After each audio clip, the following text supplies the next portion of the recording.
Okay, so let's move to our example.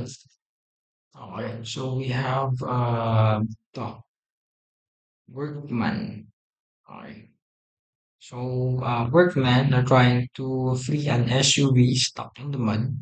Okay, so yung SUV ito, tapos yan, naputikan siya pas. Okay, to extricate the vehicle, okay, tanggalin daw nila dyan. They use, okay, mamaya, makita natin yan. So, move muna natin siya dyan. Tapos, pakita natin yung they use three horizontal ropes producing the force vectors. Eto. Okay. So, lalahanin nyo yan, class, screenshot nyo kung gusto nyo. Okay. So, unang tanong. Yan. Unang tanong. Find the X and Y components of each of the three poles.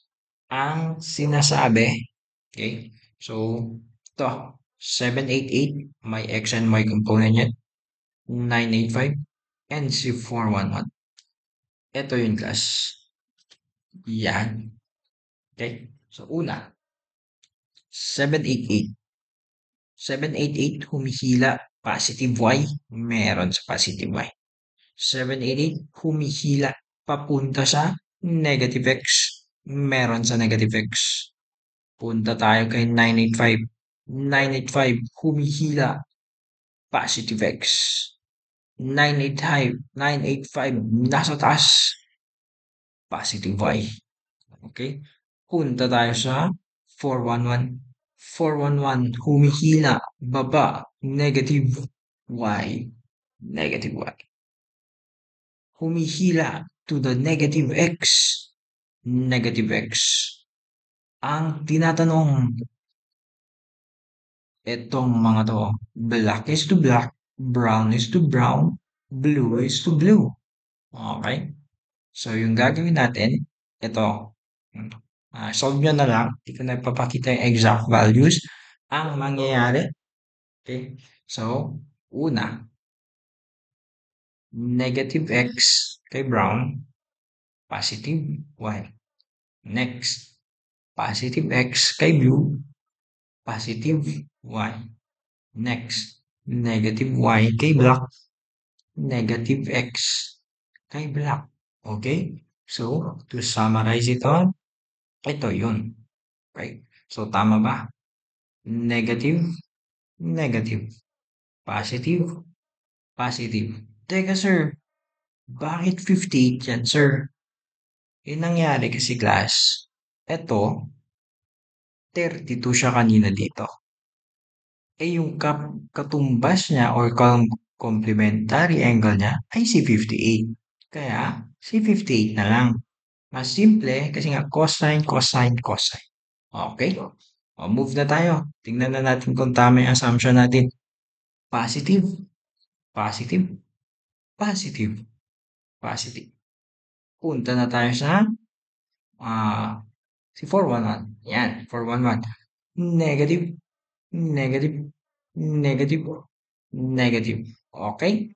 So, tama yung ating assumptions. Okay, so yan na yung mga X and Y components ng three forces. Ngayon, para mas sumimple yung solution natin at mag-move na tayo sa B, isasum na lang natin silang tatlo. Ang mangyayari dyan, f of x, f of y, 985, 928. Okay? 98.5 and 928. Okay?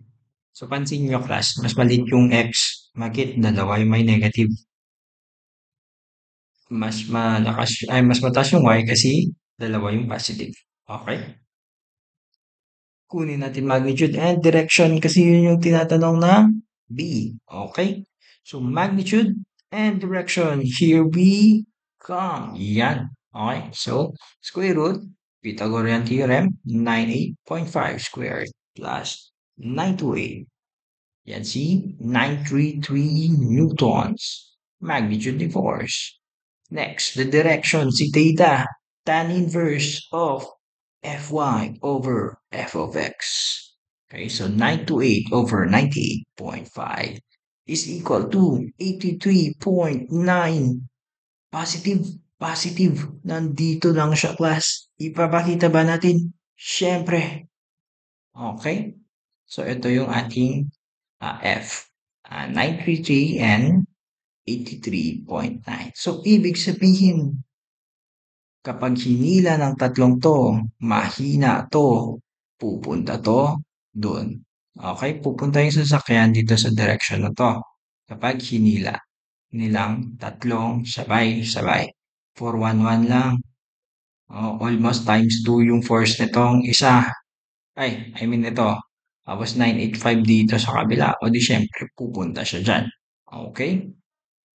Yun ang ating example sa ating forces and interaction. Okay, so let's move to ating next example. 4.2. Ay, sorry. 4.3. May scale tayo dito pa at may elevator. Oh. Saan kaya natin ito gagamitin? Okay? So bago basahin ni Sir, ito muna. Yan. Ay, lalagay pala natin yung scale sa elevator. Ganun pala yun. Okay. So first, you walk into an elevator. You walk. Ayan. And step onto a scale and you push the up button. Step into a scale, push the up button. Okay. Tapos, you also recall, yan, normal weight mo daw, 6 to 5 newtons. Ang gaan. Okay. Tapos, sagutan natin yung A and B. Okay, so first muna natin sa A. Okay. So, tignan muna natin ulit yung nangyari ano natin yung i-transfer yun. Yan. Yan muna. Okay, so dito class, may normal weight tayo and naka-in contact yung paa dun sa weighing scale. So, ibig sabihin, we have yung dalawang cards to class. We have your perpendicular one and your spell card na si weight. Okay? So, yung nangyari dito, in contact yung paa dun sa ating scale. Yan. So, ibig sabihin, ito yun. Okay? Ngayon, syempre, may normal weight ka. Ano yun? Ito.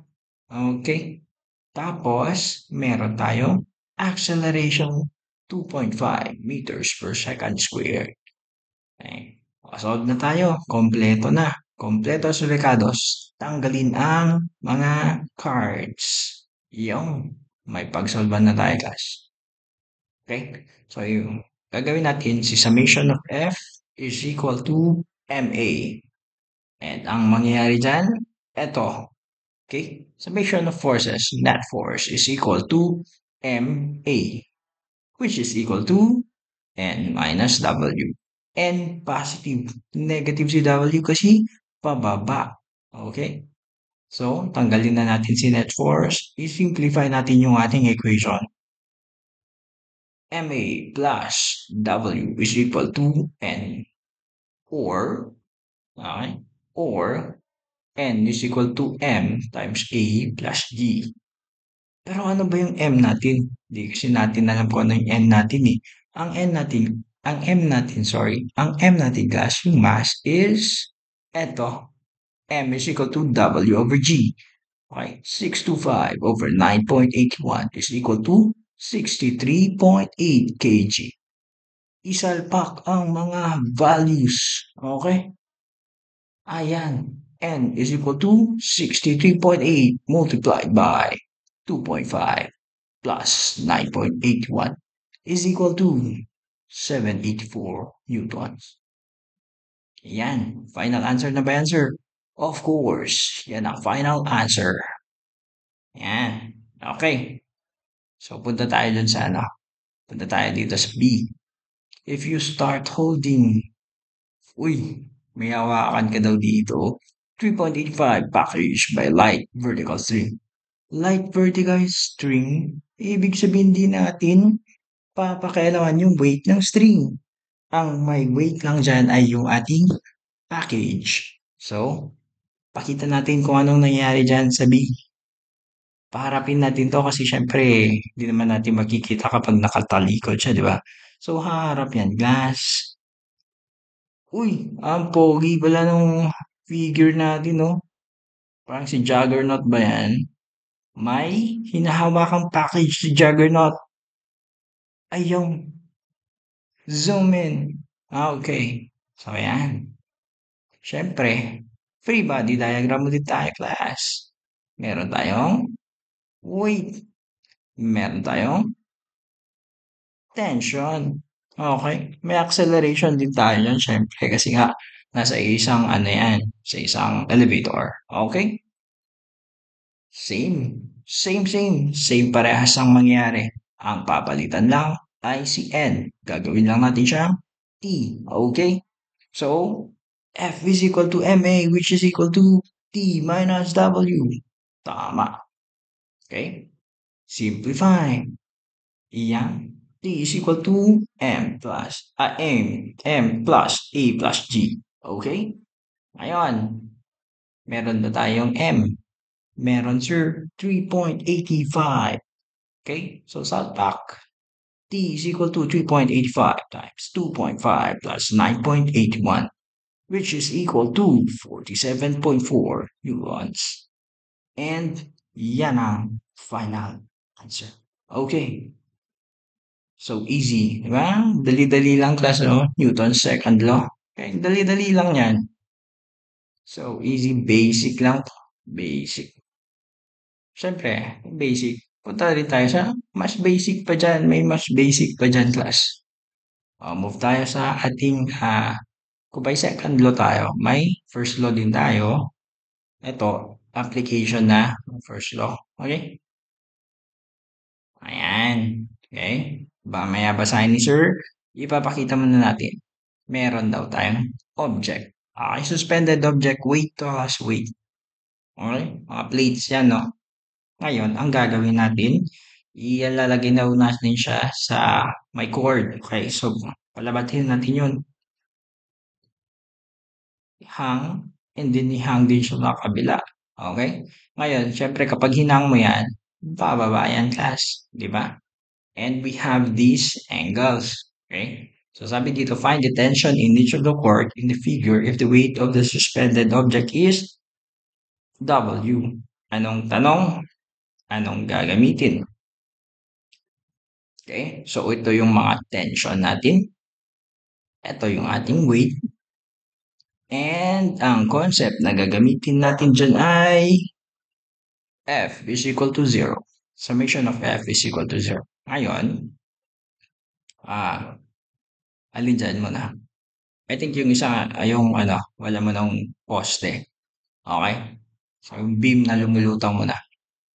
Okay, so, ito, punta tayo dito. Gagawin natin, syempre, kapag may F is equal to 0, syempre, ang meron din ay F of X and F of Y. Okay, so punta muna tayo sa mga X. Okay? X muna tayo, syempre. X before others. Ayan. Okay. So, X, bakit yan nangyari ganyan, sir? Okay. So, yung ating T1, meron tayong, ito yung tension na yun. Pwede natin siyang i-project papunta dun sa ating horizontal axis. Okay? Paano mangyari yun, sir? Horizontal axis, cosine yan, class. Kasi sa X tayo, may angle tayo, 30 degrees. Bakit negative, sir? Kasi nakaturo siya sa negative X direction. Okay? So, negative T1 cosine 30. Ayan. So, punta tayo sa ano? Sa kabila. Okay? Sir, positive na yan, sir. Siyempre, other direction na yan. Okay? Tumuro siya sa positive X direction. Tapos, syempre, kapag X, cosine. Kaya, cosine, 45. Ngayon, bakit siya 0, sir? Syempre, first law yan eh. F of X is equal to 0. Okay? O move tayo sa Y. Before anything else, let's move sa Y. Ayan. Kung, kung cosine dun, sine dito. Sir, bakit positive and negative kanina? Syempre, tinuturo niya yung taas. Positive Y. T2 sine 45. Cosine kanina, sine na ngayon. Tinuturo, pataas. Okay? So, bale, pataas ulit. Ngayon, Tinuturo ni W kasi nasa Y si W, pababa. Kaya negative W. Equal to 0 na naman? Siyempre, Fy is equal to 0. Simplify natin to. Simplify din natin yan. Okay? Simplify muna natin to. Yan, transpose lang ni sir. Kunin natin yung value ni T2. Okay? Ayan ang value ni T2. Simplify din natin to, class. Ito ay constant kasi. Okay? Ilipat natin sa kabila. Ayan. Okay? Tapos, ang gagawin natin, may T2 tayo. Isasalpak natin to dito. Okay? Ayan. Naipasok sa loob. Okay? Parenthesis. Ngayon, ang gagawin natin, since T1 to, T1 yan, tanggalin natin dyan, ilabas natin class. Pag pinasok, ilalabas mo din. Okay? Ayan, lumabas. Ngayon, ang gagawin natin, ito, lagay natin sa kabila kasi nga constants tong mga to, 'di ba? So yung ending ito. Okay? So, sa point 73 double. Kaya na mag-solve niyan, class. Gawin niyo muna tong 1. Okay? 1 over ito. Tapos saka niyo itabi si W. Punta tayo sa T2. Saan natin isasalpak si T2, sir? We have T1. Okay, may T1 na tayo. Itong T1, isalpak natin dun sa una nating formula. Ay, una nating equation, sorry. Kaya ang mangyayari dyan, eto. Yan. Okay? So, ang nangyayari, class, eto, multiplied by cosine 30 is equal to T2 cosine 45 and ito yung lalabas. Okay? So, ito yung lalabas. So, basically, ito, minultiply lang natin ng cosine 30 over by cosine 45. Ito ang lalabas. Okay? So, yan. Kayo na lang mag-solve yan, guys. Haba na masyado yung ating solution kapag ginawa pa natin ng step by step yan. Okay? So, move na tayo sa ating yung may beam. Ay, sorry, may column. Ayun. Okay? Same, same parehas. Okay. Let's go. Siyempre, may f of x tayo dyan. Ayan. Alam niyo naman na siguro kung bakit papunta doon. Ngayon ang tanong, sir, 30, 60, 30 sinulat mo, sir. Mali ka, sir. Nandito kasi yun dito. Ito, i-project natin dun sa kabila. Okay? Ito, project natin sa kabila. Ibig sabihin, yung angle dito. Dito sa kabila, yun dito. Ito yun dito. Okay, dito yun dito. Okay? Ano ba magsulat dito, alas? Ito ba yun? Tapos, red. Ano ba, red, black? Ayan, black. Okay, so meron tayo. Ay, ang pakit ang sulat ni sir. Tapos, meron tayong angle. Ayun. Sulat lang ha. Pasensya na sa pagsusulat ka. Sulat tayong pen. 30. Ayun. Degrees. Ayaw mag-degrees class. Hindi ko na alam. Yung, ganyan na lang. Okay, so yan yan. Okay. Laser point. Okay, so yan yung nangyari class. Okay. So let's move. 30 yun, 30. Ito yung ginamit natin, i-project natin siya dyan. Okay? Nagigets nyo? Negative kasi tumuro siya sa negative x.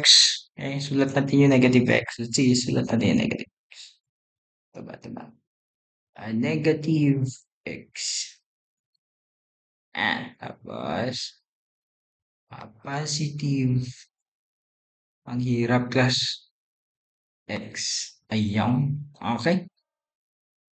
Ngayon, laser point natin. Laser point natin. Hindi ko alam kung paano ito tanggalin. Alam na. Okay. So, next natin class. Next.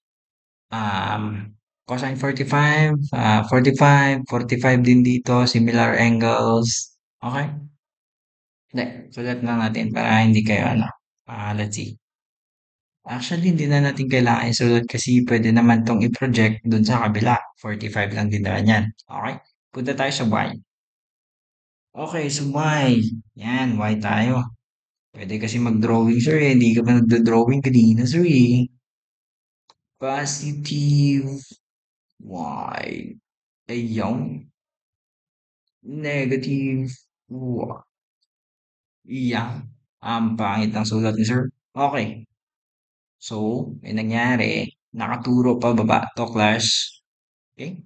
Sin 30 is cosine kanina, negative pa rin kasi pababa nga. Tapos, punta tayo sa T4, sin 45, positive, positive. Okay? Simplify natin to, and T4. Ayan. Okay? O, move tayo dito. Simplify natin to class. Lipat natin yan dun sa kabila. Yung, meron tayong T4. Salpak mo dyan. Ayan, nung sinalpak mo, tanggalin mo yung T3. Ayun. Siyempre, once na natapos yan, eto, i-move mo din sa kabila. Eto na, 2.73.